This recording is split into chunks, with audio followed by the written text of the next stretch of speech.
Hello, everyone. Welcome back to our daily motivation session. We are so very happy to have you here with us today. It is wonderful to be here. This is a safe place. It is a place where you can practice your English, of course, but more importantly, it is a place where we sharpen your life skills. We are going to take a deep dive into something very special today. You are right. Today is not just about vocabulary or grammar rules. Today we are focusing on the foundation of everything. It is about strength, it is about control, and ultimately, it is about you. That is right. But before we even open our notes, I have a very important question for you. Yes, I am talking to you, the person listening right now. Please listen carefully. Who is the real boss of your life? Is it you or is it your emotions? Wow. That is a very heavy question to start with. It is it not? But I want you to think about it. In fact, I want you to pause this audio right now. Seriously, hit the pause button. Go to the comment section and type your answer. Who is the boss? You or your feelings? Go ahead. I will wait right here. I hope they actually paused. It forces us to look in the mirror, does it not? Because we all like to think we are the boss. Exactly. We like to think we are driving the car.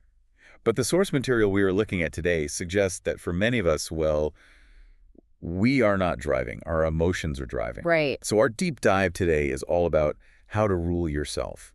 It is about how to become the hero of your own story. And we have some incredible articles and research today that break this down into a science. Our mission today is clear. We want to help you learn how to master your mind. We all face battles in our daily lives. Sometimes we feel tired, sometimes we feel scared. Not for me. The sources we have analyzed call these the inner battles. But the good news is we can overcome them. And we will discuss this using simple, clear English so you can learn and grow at the same time. So let us unpack this. The first big idea from our sources is this concept of ruling yourself. I think this is where many of us get stuck right at the beginning. We tend to look outside of ourselves for answers. I know I used to do this constantly. It is a very common mistake. It is human nature, really. When things go wrong, what is the first thing people do? They blame the external world. They point fingers. Exactly. They blame things outside. A student might say, my teacher is not good enough, that is why I am failing. Or a worker might say, my boss does not like me, that is why I did not get the promotion. Or we might even blame our parents for not supporting us enough. Oh, I hear that all the time. I cannot learn English because I do not have a good teacher. Or I do not have the right environment. It is always someone else's fault. It is comforting, in a way, is it not? It is comforting because if it is their fault, well, you do not have to change. You can just stay the same. Right. But here is the deep insight from our source material, and this is the difficult truth we have to accept. If you do not rule your mind will rule you. Wow. Let us say that again because it sounds simple, but the meaning is huge.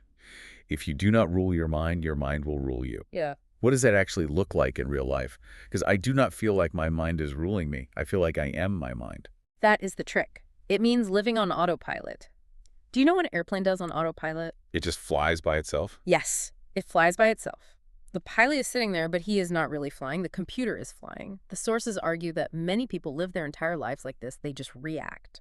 So it is reacting versus choosing. Exactly. If something bad happens, they get angry immediately. If they feel tired, they quit immediately. They are not thinking. They are just reacting.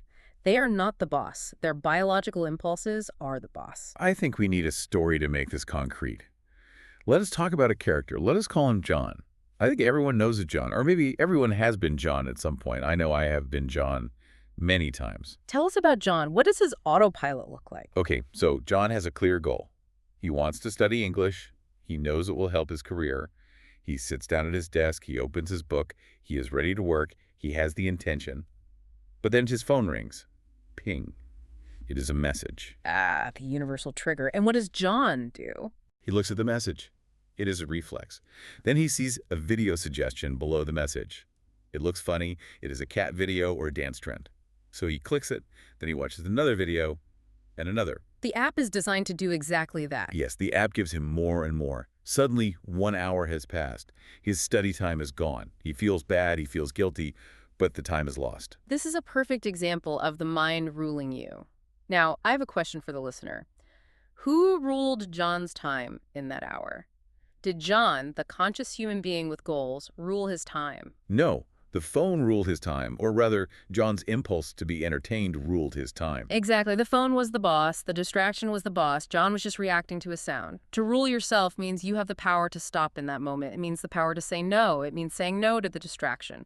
It means saying no to laziness. It is so true. But let us be honest with the listeners. It is also so hard.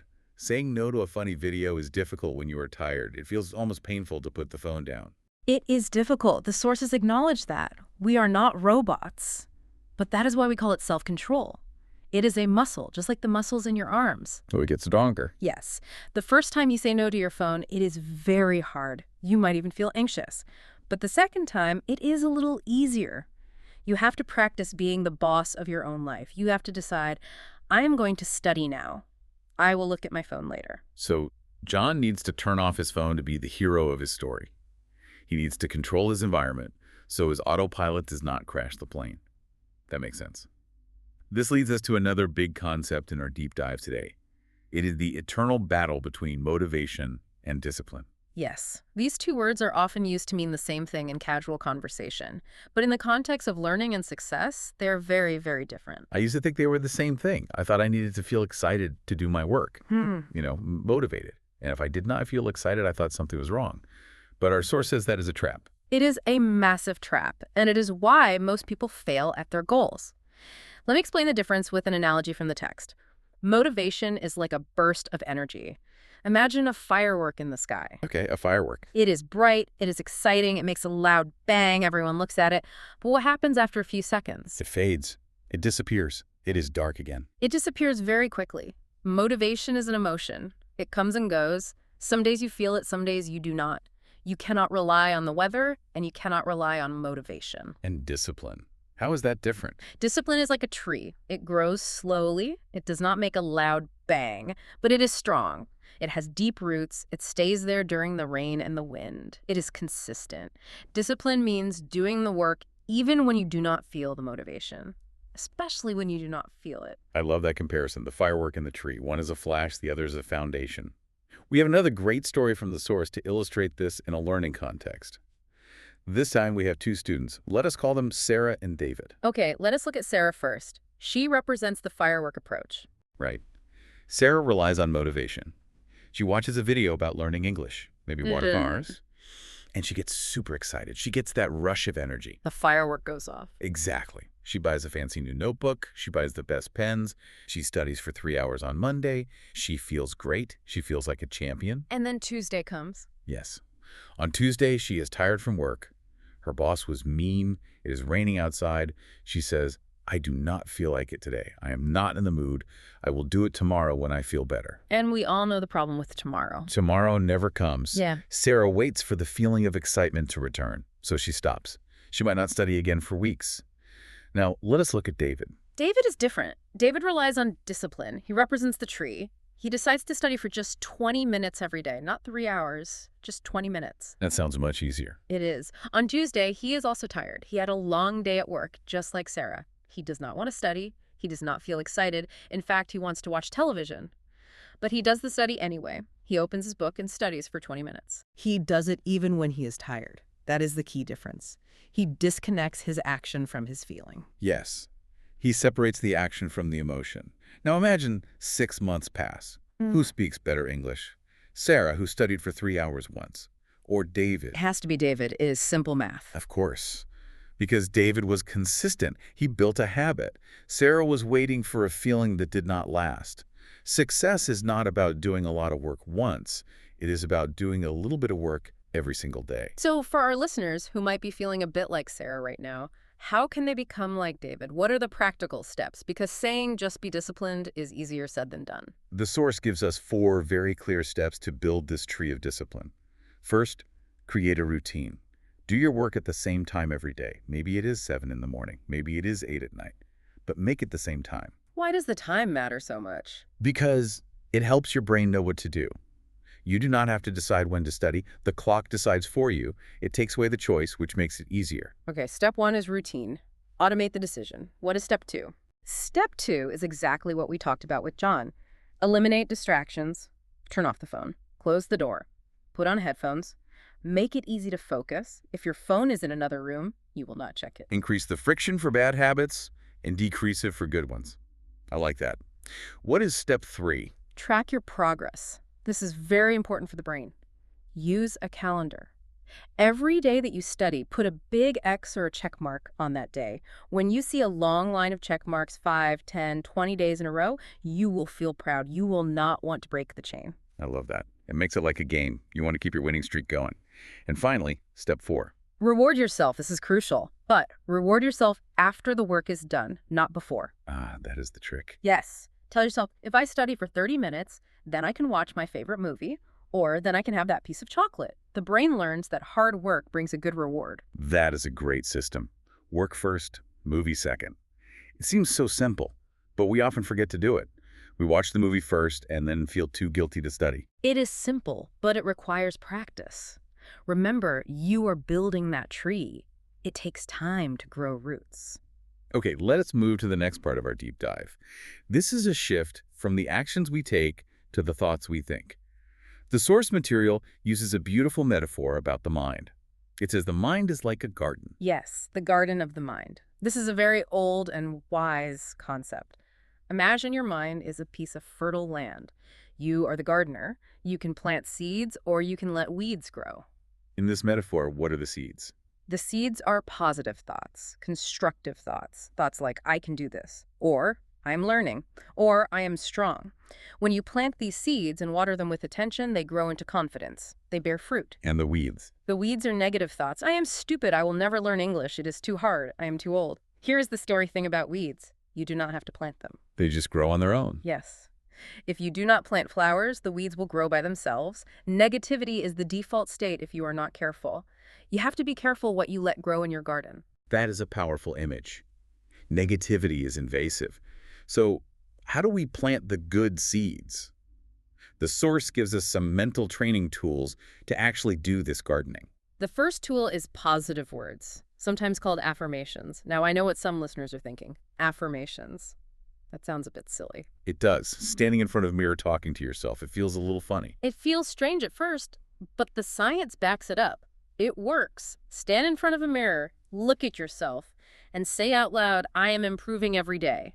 Or, I believe in myself. Why does saying it out loud matter? Can I not just think it silently? Speaking, it engages more parts of your brain. Words have power. If you tell yourself you are bad at English, your brain looks for evidence that you are bad. If you tell yourself you are working hard, your brain starts to believe that identity. You are reprogramming the software. I see. It is like training your brain to see the good. Yeah. The second tool is visualization. This is something athletes use, right? Yes, Olympic athletes do this all the time. A runner imagines the track. A basketball player imagines the ball going through the hoop. For English learners, you can close your eyes and imagine yourself speaking fluently. Just picturing it in your mind. Yes, but do not just think about it. Feel it. Imagine you are in a meeting or at a party and you are speaking clear, beautiful English. You feel confident. You see people smiling at you. Your brain starts to believe this is possible. It creates a path for success before it even happens. That is really cool. It is like dreaming with a purpose. Now, what about when the weeds show up? What about when the negative thoughts come?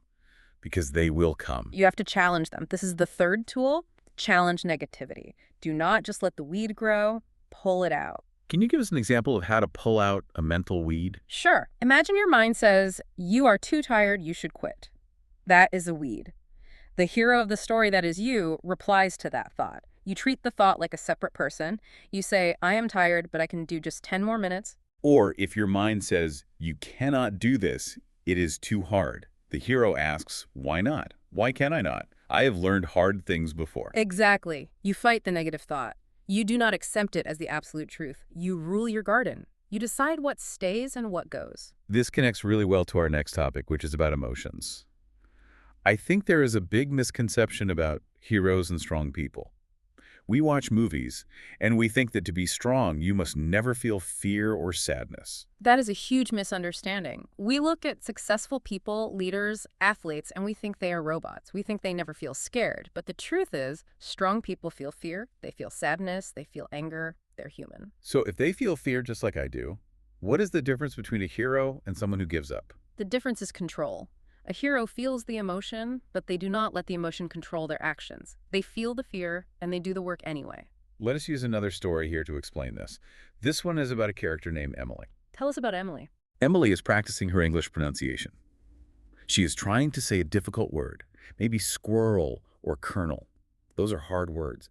And she's speaking in front of a group. Someone hears her, and they laugh.